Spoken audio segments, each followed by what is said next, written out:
Hi, We are Frankie, and the which Fingers, and we are at Feels. so good. Woo!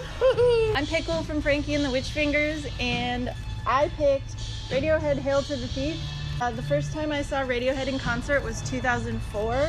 Like, literally changed the trajectory of my life. I started going to more concerts. I started going to more festivals. I saw them as many times as I could. I've probably seen them like 6 to 10 times.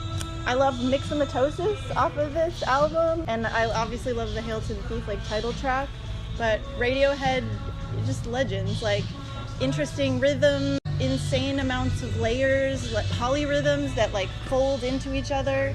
I'm a rhythm fan, so like that gets me, and like the beautiful vocals, all of it. I'm just like a huge Radiohead fan, have been since the beginning. I also got Fela Kuti, Expensive Shit. I don't know, I just love Fela Kuti so much. I've been listening to a lot of him and his band and bootlegs and his Berlin recordings, and this is like the king of rhythm. The way that the songs like interweave, and there's these like crescendos, and this just the dynamics that he's able to just command everyone. And then there's these super thirsty photos of him like just reclining with no shirt on the back, so I was like, I think I have to have this. This is sexy. Thank you. Hey, what's up? I'm Nick from Frankie and the Witch Fingers, and here's what I picked out today. Kendrick Lamar, To Pimp a Butterfly. This record came out my senior year of high school. It was in 2015, and that was like right when I started really getting into hip hop.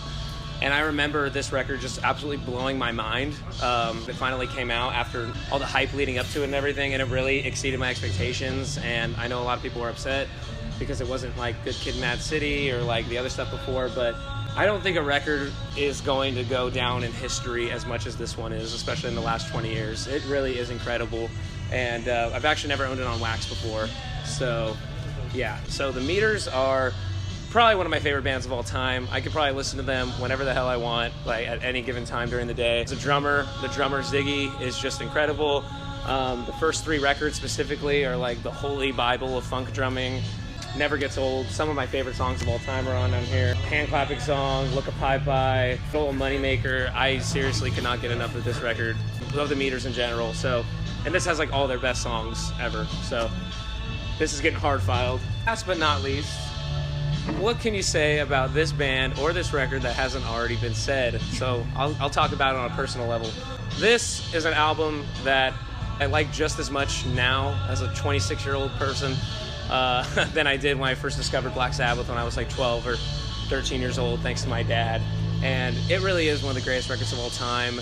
I could probably listen to this album every day and never get tired of it. Even the hits like Iron Man and War Pigs and Paranoid. I mean, every song is great. Bill Ward, man, top 3 favorite drummers of all time. He might even be number 1. Yeah, Sabbath, Por Vida. Did you get that? Yeah. The first record I got was Everly Brothers. Like one of those pieces of music where anywhere I am, if I hear Everly Brothers, I just immediately stop and like live in the song. Yeah, they're brothers, beautiful harmonies. They're from Kentucky. I'm from Kentucky, so big spot in my heart for the Everly Brothers. I picked this Os Mutantes album.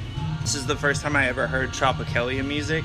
I was sitting on a couch at my friend Alex's house, on acid, and he just randomly put this on, and it just like blew my mind. From this World Psychedelic Classics, which I believe is David Byrne, kind of curates this compilation, like a series of albums. He does like West African music, Tropicalia. Favorite song is Ave Lucifer. I literally had a dream about that song once. It has this crazy acoustic tone happening where it's like, it sounds like it's underwater. It's an amazing album, and it's really hard to find, so I'm stoked that Feels So Good had it.